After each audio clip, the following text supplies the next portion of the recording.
Well, it's time for another Getting to Know Your Indiana Neighbor. And I had a blast with this one. If you were in school, I guess anywhere from the early 1970s until the early 2000s, you probably had Greg Johnson as an English literature teacher, as a grammar teacher, as a speech teacher, maybe even study hall. He's got a pretty good story about study hall back in the early 70s at Loogootee High School. Greg Johnson is the subject of our Getting to Know Your Indiana Neighbor today. Of course, the booming voice, the best in the business, 50 years plus as the public address announcer at Loogootee High School. Doug Bradley, thank you, by the way, for the suggestion. Although, in all fairness, I think I would have come up with this one myself. Come on. We have so much in common. In fact, when I asked him about what he wanted to be when he was 10 years old, he wanted to be the same thing I was, basically. We had a long conversation about that. He's kind of an outsider. He's not from Loogootee, but he met his wife here, Carolyn Johnson, who also was a teacher for 30 plus years at Loogootee High School, and that's where they met. And he talks a little bit about his courtship. And at the end, you'll want to watch this because he helps me fulfill a lifelong dream. I'll say this at the end, too, as far as the video is concerned. We're in the old St. John's Gymnasium, today Lee Kavanaugh's Gymnasium, because we're right behind the scorer's table that was dedicated to Greg Johnson. And if you think about Lee's Gymnasium, St. John's, there's that window and the sun creeps in a little bit. So at about the last 5 minutes or so, you'll see the sun creeping in. We apologize for that, but hey, there's really no budget for what I'm doing. But I hope you enjoy it anyway, as much as I did. Getting to know your Indiana neighbor.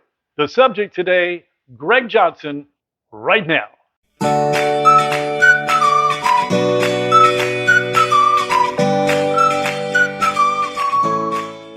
Welcome to another edition of Getting to Know Your Indiana Neighbor. And today we're with, well, a Loogootee Lion legend. And that's Greg Johnson. I have to call him Mr. Johnson still. He's a teacher. I can't break the habit out of respect. So if that's okay, Mr. Oh, Johnson, that's all right. I'll call you that. Lots to talk about. 50 years behind the PA at Loogootee High School. We'll get into that, but there's so much more to Greg Johnson than that as well. And we'll cover most of those in the next. I always try to keep it to 30 minutes, Mr. Johnson, but it never happens, and that's okay. I understand. People will watch what they want to watch, Sure. right? And so far, people have enjoyed it, and we appreciate that. Well, let's start from the beginning with you. If you hear a little echo, by the way, we're in what used to be St. John's Gymnasium. Now it's Lee Kavanaugh's Gymnasium. And the reason we're here is because, as you can see, if you look down at the bottom, it says Greg Johnson, recognizing the voice of the Lions. This scorer's table was presented in his name. How long ago was that? I'm not sure, Greg. Probably maybe 5, 6 years ago. Was presented in Right his at it. name at the high school, Jack Butcher Arena. And since then, I think the Ryan Biggs family, as you Mhm. said, donated Yes, a new scorer's table, so they moved that over here. So we thought it was appropriate to sit right behind the Greg Johnson scorer's table, and that's quite an honor. But as I said, let's start from the beginning. You're the first one that we've talked to that would be an outsider, I guess. Mhm. Although that's been 50 years. It's been a while. Yeah.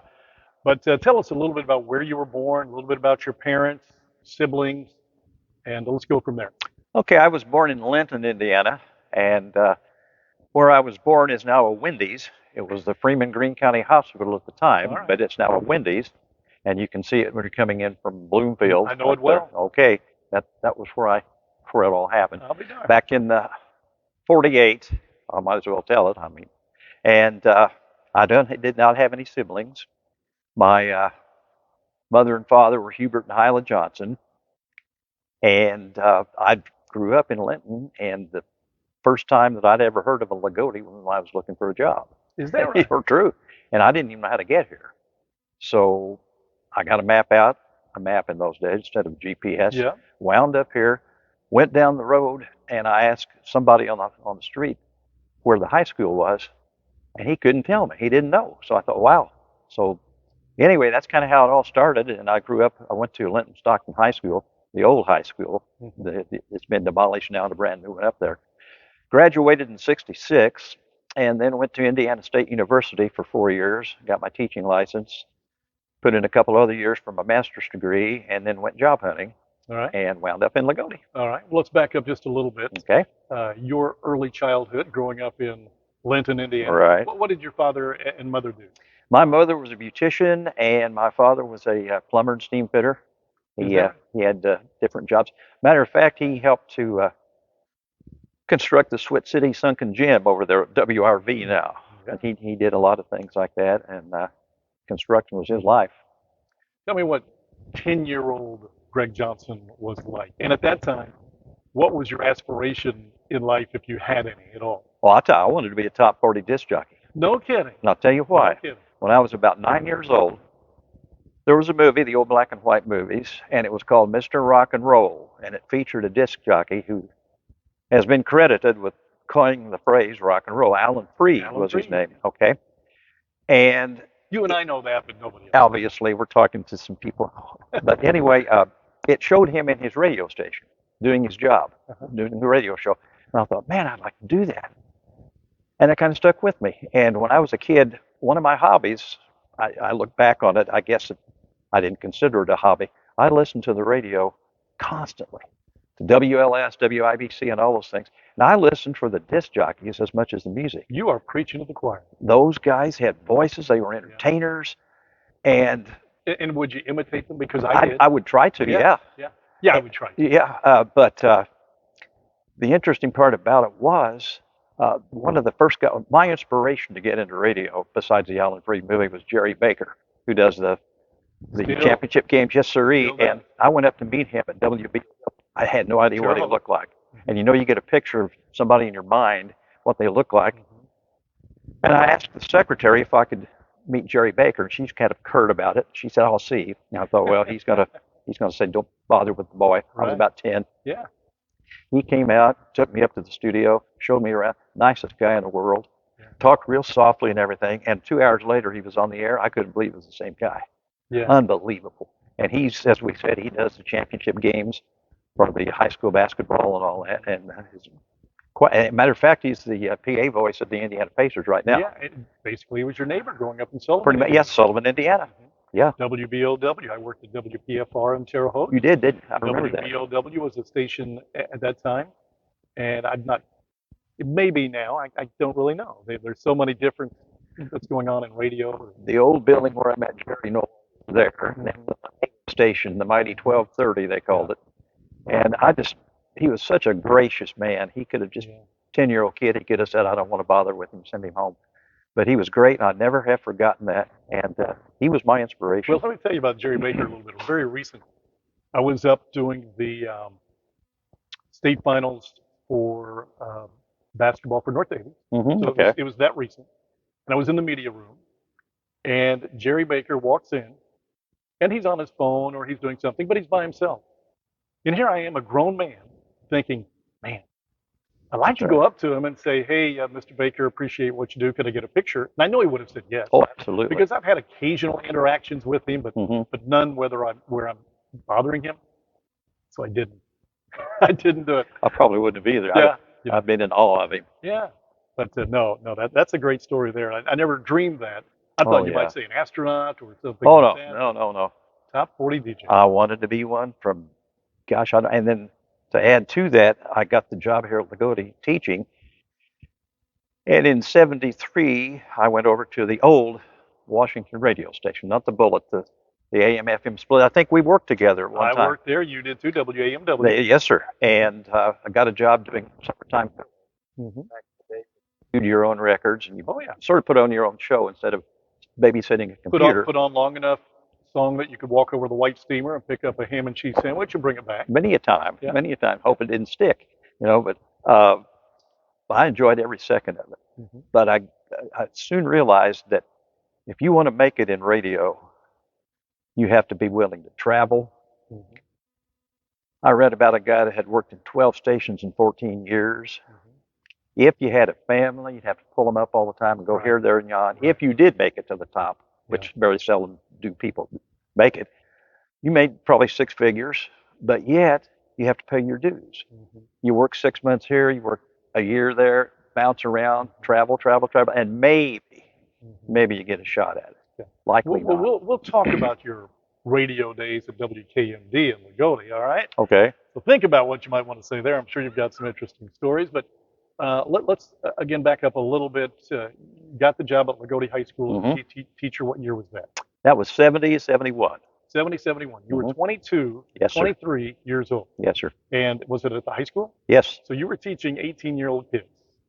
sure was. Did that cause any issues? I didn't think about it at the time. If I thought about it at the time, I probably would have. But my first year, they put me in a study hall, and the principal at the time, Mr. Page, Lester Page, great man, great man. He told me that they usually didn't give first-year teachers a study hall. I had the one right before noon, 98 kids in it. And here I am. I had no clue. Much more than what will graduate Yeah, and it was tough. from Loogootee High School. It was tough. They had a new guy, and Well, back then, if I remember right, the enrollments were around 500. well, yeah, for High absolutely. School, right? Yeah, sure was.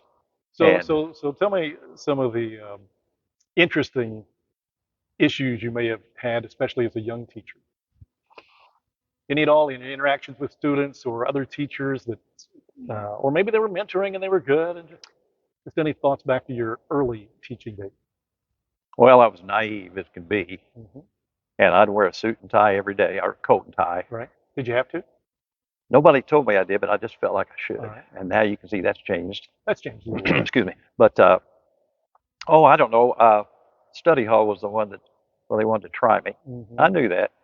And the last two rows of the study hall, primarily all guys. So I usually took roll. I'd go down the rows. So I'm starting to go down the rows, and these two rows have their legs crossed, Mhm. saying, Don't come "We back. dare you." Mhm. So I thought to myself, if I don't do something here, I'm done for. So I said, guys, I'm going to take a roll. I'm either going to walk on your legs or you're going to move them, and I don't care which. And fortunately, they moved them. Now, if I'd try that today, that'd be brutality. Mhm. Right. But anyway, I remember that. And as far as my younger days, well, I can remember one instance when probably in the middle of my career, I had a young man. It was fourth period English right before lunch. And I was lecturing on, I think it was Great Expectations. And this kid was known to be a prankster. All of a sudden, he got up and he said, "Help, I'm afraid of the rat man." And he ran and crawled under my desk. So I just went on. I didn't even act like I saw him. Uh-huh. And finally, he crawled back from under the desk, went and sat back down. I just ignored him. But if I would have panicked, Yeah. or he'd have had me, and it'd been something Think every day. about that. 98 kids in a study hall back in Oh, the early 70s when there was oh yeah, kind of a right revolution before, going on, right? right before lunch, Yeah. and it was rough. Let me tell you. Who were some of the teaching characters, I guess, over the years? I mean, I can think of a few myself, but maybe that you became friends with and kind of hung around with. Well, the man that stands out to me, I didn't really hang around with him, was Henry Jones. Henry Jones. Henry Jones. He Deeper was, voice than yours. oh, absolutely. You know how Henry was, and he taught Latin, and they don't even teach Latin anymore. I don't believe up here. No, I can tell you they don't. Alvin Holland, Mhm. of course, Tim Noddy, Charlie Sims, God rest his soul, Mhm. and let's see who else. Well, I said Alvin Holland. Ronald Russell. Don't know that name. He taught shop, I believe it was called in those days. Who else? Daryl Poindexter. Don't know Goes that back name. a ways. He was It in does. shop class also. Fred Roberts. Oh yes. Fred's a, Oh yes. no, he was a class act. Trying to think who else. Keevan Biggs. Keevan was one of my colleagues. Got one for you, Okay. I think. Randy Mills. Oh, yeah. Randy. Yeah, Randy, I kind of Mr. Mills. Wanted Yeah. to get him on here as well because you talk about an interesting Oh, person. he is very interesting. So we'll do that. Some of you that remember Mr. Mills. Oh, yeah. I don't think he taught all that long at Loogootee. No, he taught sociology, and I think he just lost interest or something. At last count, he was in Oakland City, I He think. is. Is he still there now? Well, I don't. He lives, I think, in Ferdinand, but he's watching. Mr. Mills. How are Hi, you? Randy. Yeah. But you know, the thing about him, and he probably wouldn't want me to tell you this, he was a power lifter. Yeah. Oh yeah. I knew He that. had about 300 pounds of weights in his basement, and he went up, I think I'm right, Randy, and got permission to work out in the weight room at IU. Mhm. And as I understand it, they were calling him sir, because he could do, as I heard he could do about 480. I don't know. Well, here's the thing. I couldn't roll that across the floor. what I remember and respect about Mr. Mills. I mean, we became good friends during school, and I say that not we didn't hang around each other, but you remember my buddy Jeff McGuire? Oh, sure. I remember we would go down to his house in Jasper on occasion, maybe just stop in or what have you. Friendliest guy, Oh, he was. but he was the type of guy that, I mean, you weren't going to do what he told you. I mean, you were going to do what he told you, but at the Absolutely. same time, he could be your best friend. And Sure. to me, those were the best teachers. That's right. And you were certainly one of those. Ann Ackerman were one of those. Oh, and Ann, those are the yeah. people that I respected most. You taught speech, English literature. That's that. English and grammar. English and grammar. Do they teach grammar anymore? They should. They should. Trust me, they should. That's another story. That's not a direct answer, but it's a direct answer. You need only look on You do. Facebook, different areas, and you'll know that they should. But anyway. So I had you for speech. I can't remember if I had you for grammar or not, but I had you for speech, and I always enjoyed that because unlike a lot of people, I enjoyed getting up and doing speeches. I mean, he did a good job of it. well, let's face it, I was one who didn't care for the limelight. I like the limelight, I guess. I was fine with that, but it's very difficult for others. But to me, it's so important. I just went to my fourth grade grandchild's the wax museum that we have. Right. He was Gus Grissom, Really? and he did an outstanding job. But it's so difficult at that age to get up and be confident about it. And I think that's something that they should have more of an emphasis on. I do too, Greg. You have to communicate. Yeah. You have to be able to communicate. And that's in any job you might have, in life in general. If you can't communicate, what can you do? Yeah. So you get to Loogootee High School, and you're single at the time. Tell me about, because if you don't know, Mrs. Johnson, Carolyn Johnson, was a teacher at Loogootee for how many years? Well, I'm not sure, Greg. She retired before I did. I'd say at least 30 years. What about you? How long did you teach? 33. 33. So give me that span real quick. That was 71 to 2003. Okay. 2003. All right. And before she took the job at Loogootee, she taught labs at VU. She was a chemistry teacher and biology teacher. And then she came here. She wasn't from Loogootee. No, she was from Elnora. Elnora? Okay. Yeah, about 20 miles away from my hometown. Right. Okay. And I'd heard rumors there was a lady down here from Elnora that I might want to meet. And I thought, right, you hear all that nonsense. First thing you know, we went to a ball game. I don't know how that all started, to be honest with you. And then things progressed. And so your first date was the ball game? Yeah. Exactly. I mean, and I say that like it's a surprise, but how many marriages have started at an athletic event at Loogootee High School? Yeah. And the thing about it, at Linton at the time, now I say at the time because Linton's awesome now, but at the time they didn't have much in basketball. They do now, all the credit in the world. Right. So I walked in with her to that date in church, and it was packed. I thought, what is going on here? It was just a normal Friday night. And back in the day, they packed them in here. Oh, yeah. And I'd never seen a crowd like that in my life. And they said, "This is just a ball game." I said, if half the side of the bleachers were filled at Linton, it was. And I'm not knocking Linton at all, please. You people in Linton at all. Great place, great school. But wink. It was just a totally different viewpoint or whatever interest. I mean, let's face it, Loogootee is basketball. Yeah. It really is. So how many years into this first date did you pop the question? Well, let's see. We got married in June of 71, June 19th. I'd say 3 or 4 months, maybe. Now, you might ask her that. She might have it. She may say 3 or 4 years. It wasn't a year. It wasn't a long engagement, no. And you've been married how long? You better get this 51. right. 51 years. All right. That's amazing. Yeah. So that short courtship has lasted 51 and for life. She's got to be a saint. She's All got I to be can a say saint. is to put up with me. Oh, I'm But sure. it doesn't seem like it in a way. And in a way it does. It just, like we've talked before, time flies. I mean, good night, a year means nothing. Right. Just gone. So, that's how that all started. So you've got a daughter. Erin Bateman. She was born in 1975. Married to Joey Bateman. And they have a goat farm, might as well say.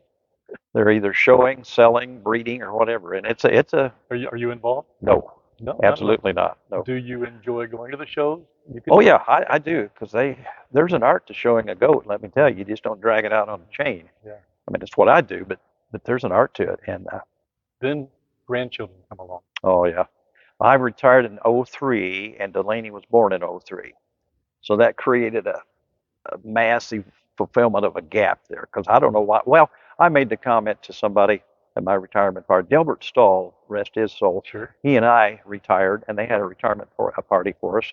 Uh, I forget what the name of the place is, but I made the comment. Well, I'm retiring now, but I'll see you next year because I plan on subbing.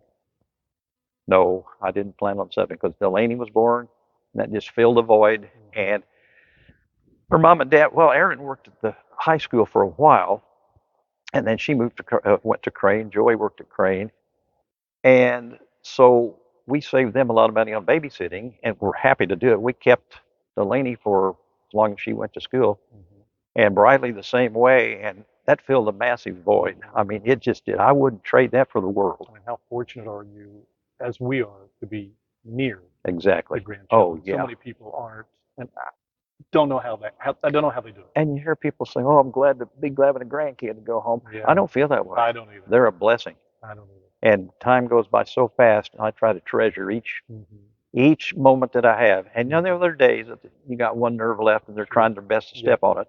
But still, I wouldn't trade that for the world. No, me neither. And so far, mine are fairly young. I mean, 10, 8, and going to be 5 pretty soon. I didn't know you had that many. Really? Yeah, at least. Yeah. Good deal. I got three grandchildren. And normally when I'm with them, my jaw hurts from laughing so much that night. I mean, Oh, I won't go into that because people out of the mouths of babes. Oh boy! Oh my goodness, I'll yes. tell you what. All right, so we haven't even talked about the public address announcing Okay. yet. So tell me when and how all that came about that you got behind the table. Okay. We used to do the ball games, and some of you people will remember this. The late Ed Hamilton had a popcorn machine there. You know where the control center is at the high school, those doors. He had a popcorn stand there, and he also sold pretzels. And I'll tell you how I started out in a minute, but we did it on a floor mic at the top of the gym. And all I did was just announce the starting lineups, and that was it. Okay. But to go back a minute,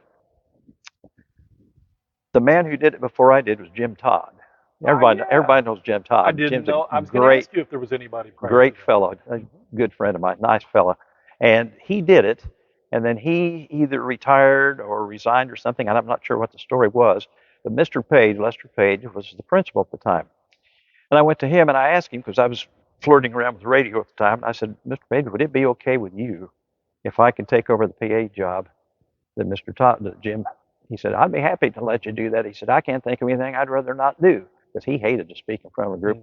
I said, if you don't mind, I'd like to do that. He said, you got it. And I've been doing it ever since. And this was 1972? 72, yeah, I believe it was. So, and then I'll never forget, when it used to be, when we did the floor mic at the top of the gym, there was a distance between me and the scores bench. You know, you can imagine going up the steps. Well, the managers used to bring the starting lineups to me, circled on the rosters or on the programs. Got up there one night, and the manager, first of all, I had to get his attention to bring it up here, and they had 4 guys circled out of 5. This reminds me of Hoosiers. We've got our team out there. That's right. And I didn't know who the 5th man was. I should have, but I didn't. Don't tell me you made it up. No, sir. All right. They pointed to some guy, and I knew his name. So they're down on the floor pointing. Yeah. I'm thinking I went like that. Yeah. I had 4 guys, and I did. But, you know, people say, well, you should have known who the 5th man. Well, yeah, should have and did. 2 different things. But that was interesting. And but yeah, Jim Todd's resignation really led to my doing this, and I loved every second of it. And then John Spencer was a principal at the high school, and he suggested that I go down to the press table where I was. And Good suggestion. I thought, I don't know. Oh, now you're going to be seen a little more, right? Yeah, I didn't. But the thing was, I enjoy it better because you have to pay attention. I do the lineups and then watch the game a little bit, sit down, whatever. But down here now, I like it better because you got a ringside seat.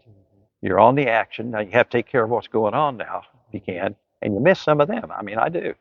But I don't regret it. I'm glad to be down there because you don't have to ask questions and wonder if you did it right.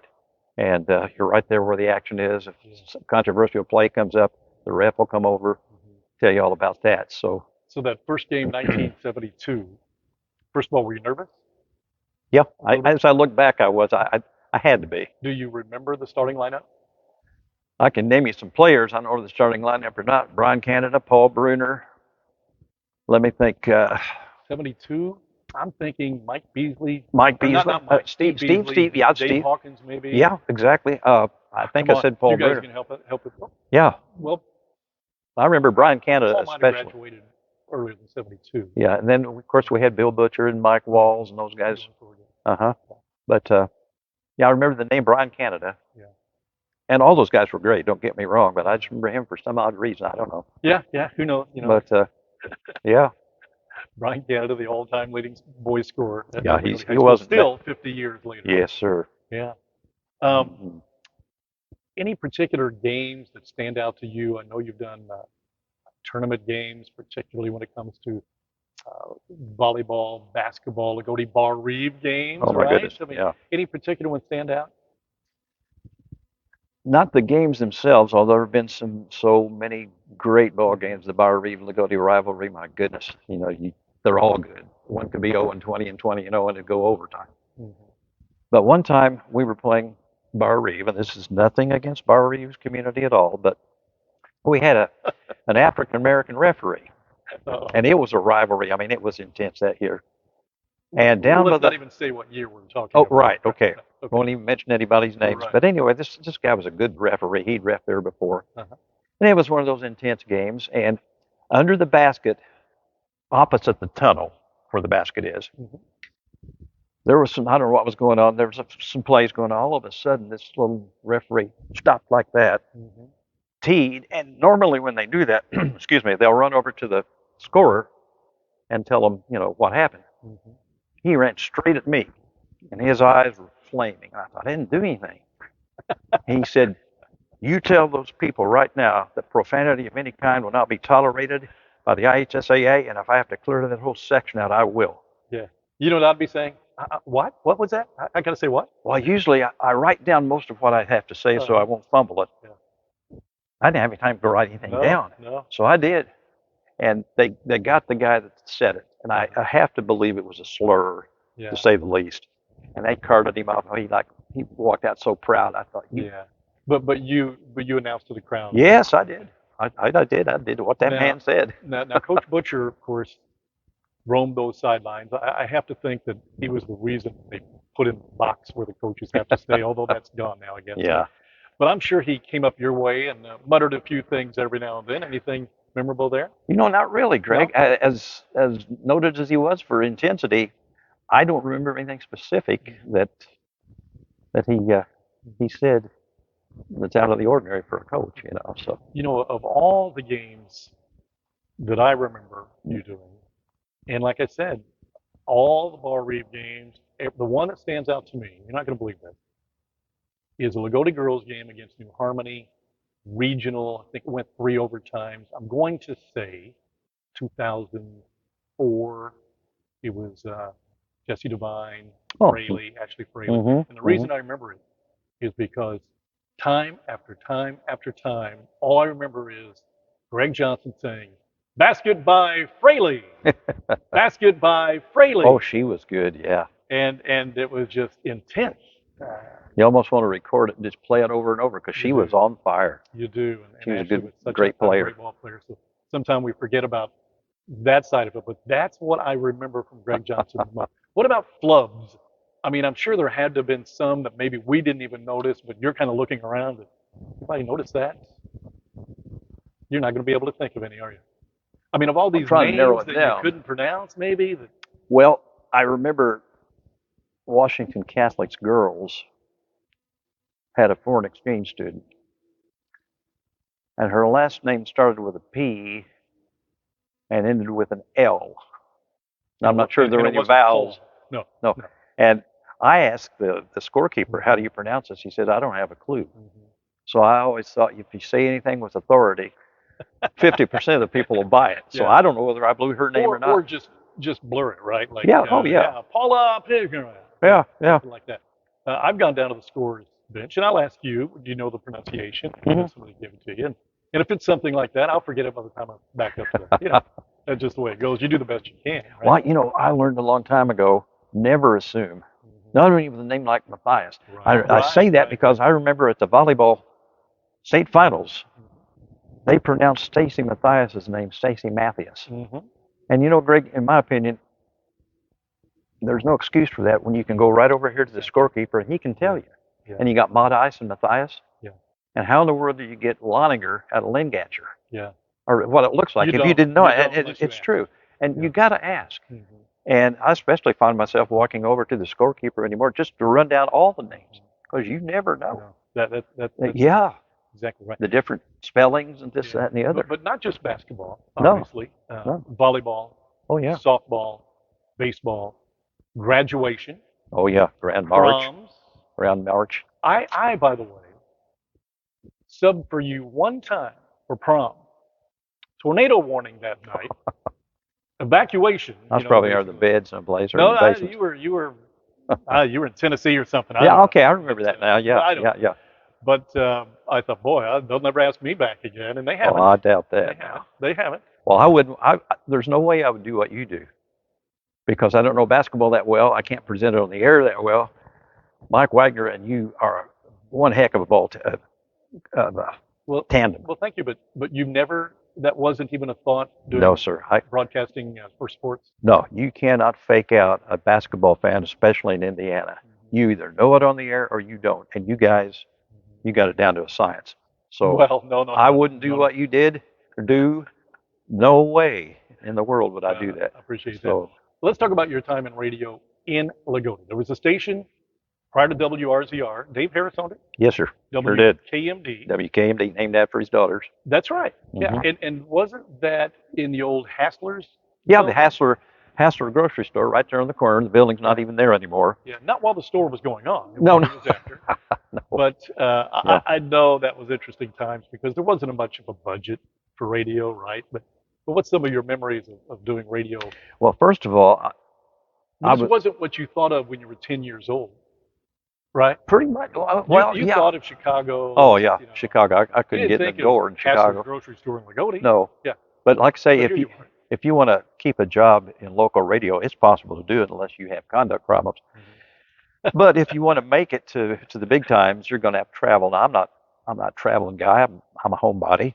But at the time, WKMD was rather unique in the fact it played oldies, 50s and 60s oldies, and that was before he had Sirius XM and all that kind of thing.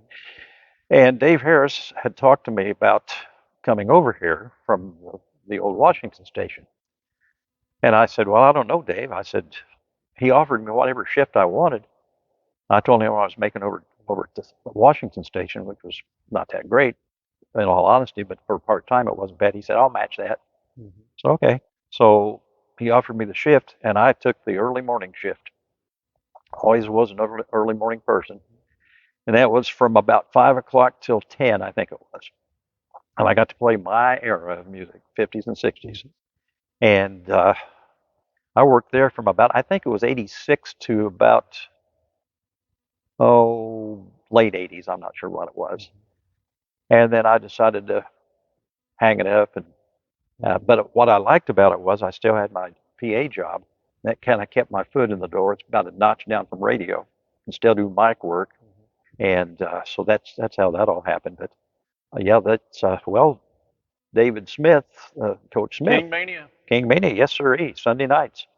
And that, boy, he had listeners, I'm telling you. And but radio is about all the same. Well, in those days. Now you just babysit a computer. The only station I think that's not totally satellite would be WITZ, and they have a great station. But I think that's the only one around.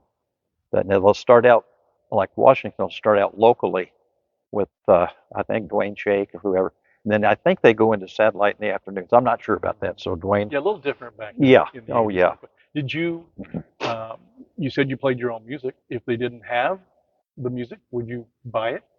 Would you go buy the record? When I worked at KMD, I had a box about that big of 50s and 60s vinyl that I'd bring up, and if they didn't have it at the station, I'd dig it out of my own collection. Yeah. That's all I did when I was a kid, is buy records and listen to radio. Truthfully, what an exciting life. That's what I did when I worked at WAMW. Saturday shift is about all I worked. But Yeah, if I saw a new release and it was out and we didn't have it yet, I'd go buy it. And I absolutely. liked it. Now, there was a program director.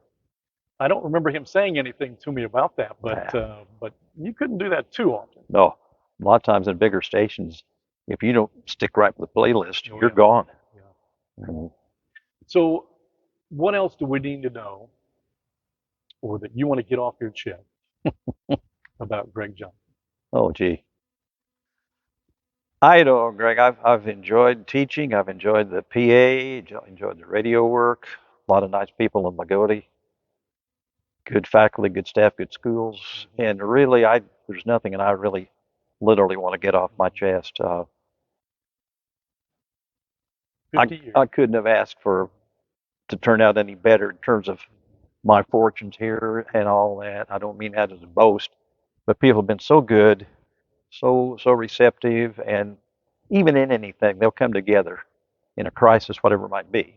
And they're just good. It's a small town. I'm a small town guy, and it's just I'm happy right here. And in your retirement, I'm sure it's particularly been a blessing because I know you have plenty to do, but at the same time, it's something to look forward to, right? Absolutely. Yeah. Yeah, you don't have to get up every morning and punch the clock, which we didn't have a clock to punch, but anyway, you don't have to do that. You can do what you want to do and don't do what you don't want to do. Yeah. And so, it's I know people who have retired and either been bored to death or gone into a depression. Seriously, not only here but nationally.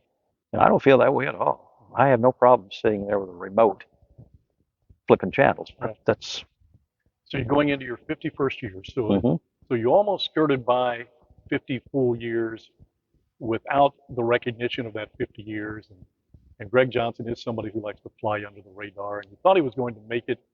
Didn't quite happen. They had a little celebration for you, a little recognition for you on that 50-year. Yeah, like you said, I like to fly under the radar, and it was the last game up here, last home game. I think it was senior night. I'm not sure.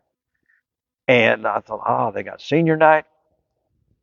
This is my last night. This is 50 years. I got it made. So right before the national anthem, Corey Julian, our athletic director, said, Greg, would you trade places with Brad Christmas? And Brad has done a great job filling in for me. I lost my voice 2 or 3 times, and Brad was right on the spot. And I appreciate it very much. But he said he has something he'd like to say. I thought he was going to promo maybe something about tennis or something about, a student activity. So I got up, and as soon as I got up, I hadn't cleared the wood yet. Corey grabbed me by the arm and he said, let's go. And it hit me. I said, you? He said, let's go. So I went out there, and he presented me with the plaque, and Brad read a nice little testimony, if you will. And I really appreciated it, but I had no clue. People thought I knew it was going to happen. No way did I know that was going to happen. And some people thought I was retiring. No, I wasn't retiring at all. But I appreciated it. I really did. It took some work, and there was a very, very nice plaque, very nice presentation Brad gave, and Corey and anybody else that had anything to do with it. I appreciated it. But like I say, I'm not big on limelight, but it was nice.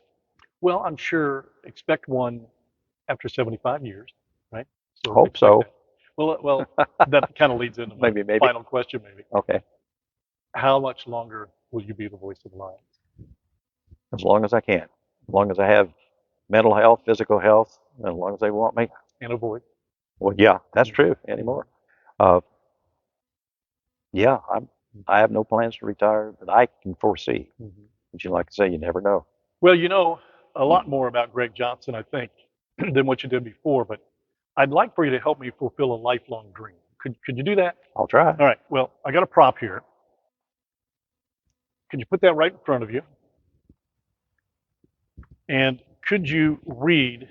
I just prepared a little something that you could read. And if you could, I'd like for you to cup your ear like maybe Don Fisher. Okay. Think about There's another one, Don Fisher. Think about being Chuck Crabb or somebody like that. And I would like for you to read this because sometime I do come down and give you things to read. Well, that's what I'm going to do right now. And I want you to do it in your best Greg Johnson booming voice at Jack Butcher Arena. If you would just read that, I would appreciate that very much.